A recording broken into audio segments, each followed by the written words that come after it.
हमारे Indian railway में आज तक सबसे ज़्यादा क्या चोरी हुआ है? लोगों के फ़ोन, पर्स, वॉलेट, सोने के गहने, पैसे, चांदी। अरे नहीं नहीं भाई साहब, हमारे इंडियन रेलवे में से कुछ भी गायब नहीं होता ज़्यादा।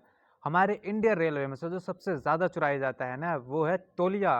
हाँ, सीरियसली तौलिया सबसे ज़्यादा चुराई जाती है भाई, क्योंकि तौलिया छोटी सी होती है, उसे अपने बैग में रख लो, लैपटॉप के पीछे रख लो, उसे कहीं भी मोड़कर आप कहीं भी छुपा सकते हैं, तो वो आसानी से चली जाती है। और मतलब ये चोरी करने में हम भारतीय लोगों को ज्यादा मेहनत करनी नहीं पड़ती, ज्यादा सोचना नहीं पड़ता, तो हम आसान काम करते हैं ना। और दूसरे नंबर पर आता है तकिए का कवर, और फिर उसके बाद आता है कंबल। जी हाँ, कंबल। पहले तो लोग कहते हैं कि ट्रेन थोड़ी तेज करो, एसी थोड़ी ज्यादा करो, और फिर रात में उसी कंबल को ओढ़ते हैं, और फिर जब ट्रेन में से उतरते हैं तो उसी कंबल को रफू चक्कर कर देते हैं। और कंबल इसलिए कम चोरी होता है क्योंकि कंबल बड़ा होता है, उसके लिए बड़ा सामान चाहिए। लेकिन हमारे पास कुछ तेजस्वी लोग हैं, कुछ नेक्स्ट लेवल के लोग हैं, जो अपना बड़ा सा बैग खोलते हैं और उसके अंदर कंबल को ठूंस लेते हैं और उसे भी आसानी से चुरा कर ले जाते हैं। और उसके बाद जो सबसे ज्यादा चोरी किया जाता है वो है तकिए। अब आप सोचिए कि एक आम इंसान तकिए को अपने हाथ में लेकर प्लेटफॉर्म पर चल रहा है, और तभी सामने से टेटी आ जाता है। मतलब दिल की धड़कनें तेज हो रही हैं, बीपी हाई हो रहा है, लेकिन फिर भी जनाब तकिए को छोड़ने वाले नहीं है।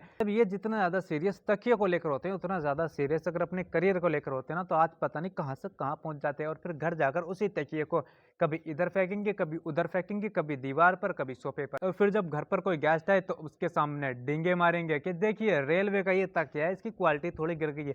पहले जमाने में अच्छी क्वालिटी के आते थे, जब हमारे बाप दादा चुरा कर लाते थे, लेकिन आज के टाइम पर ये हारते लेने लगे।